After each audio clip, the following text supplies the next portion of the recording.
Okay, here's a look at another figure in my Headmasters collection, the Decepticons Headmaster collection. This is the original Generation 1 Decepticon Skullcruncher.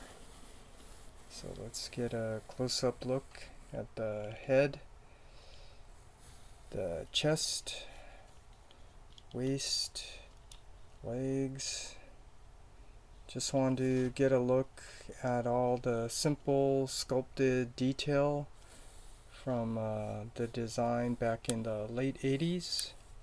It's a really nice figure for its time. So that's just a quick look at the figure all around, and now let's just compare this really quick with the animation model, so you can see where they base the character design off of. And now let's take a look at his bio, so you can pause that and read it if you want, and his tech spec, which you need the decoder. So you can see he's a really strong Decepticon with a lot of endurance, a lot of courage, so this is a pretty strong Decepticon. And here's the instructions with some nice original artwork from the 80s. And let's open it up so you can see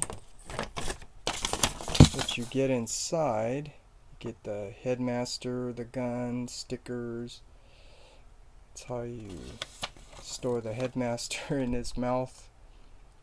It's the tail, his weapon. Let's see. It's the transformation.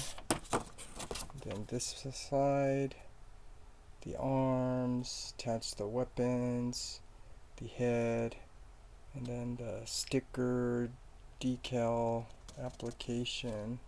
So that's a look at the instructions.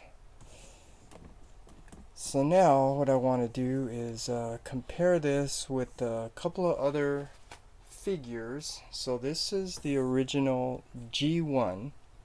After G1 there was the Chug line, and Fans Project made their version of Skullcruncher, and that also did not look very good to me, both in robot and alligator mode, so I passed.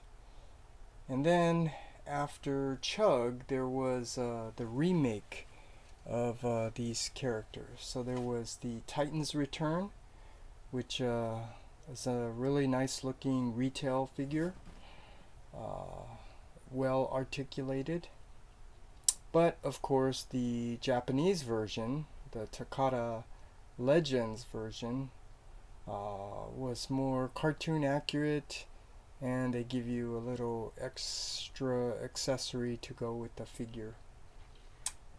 And then there was the Walmart exclusive, which is really nice because of the nice retro package. So let's just look at some of the retail figures that came out after. And then the masterpiece. There is the Fans Toys masterpiece version of Skullcruncher, which looks really nice. And here's his alt mode, also looks really nice. And if you got the other two Decepticon Headmasters, here's all three of them together, so that would be really nice to have, but I passed. And then lastly there was the Mech Fans Toys with their Legend scale, so that's actually pretty cool. And if you got all the Legend scale Headmasters, I think they fit in really nicely with the Scorponok, the War for Cybertron, Scorponok. But anyways, that's just a quick look. And now what I want to do is transform to alligator mode.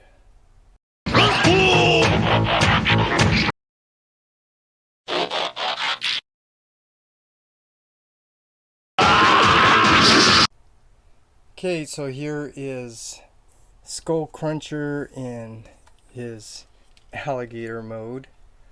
So just get a good look at the side view, get all the nice simple sculpted detail, the head, the front, get the feet,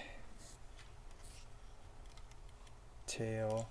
So top view, the bottom view, so that's really cool. And Grax, the headmaster, is in his mouth. So that's how you can store it in there. So let's get a good look at Grax. So these were really cool for its time. Very little articulation, but it's really nice. And let's see, let's now compare this really quick with the animation model, so you can just see where they base the character design off of. And so now let's transform him back to robot mode.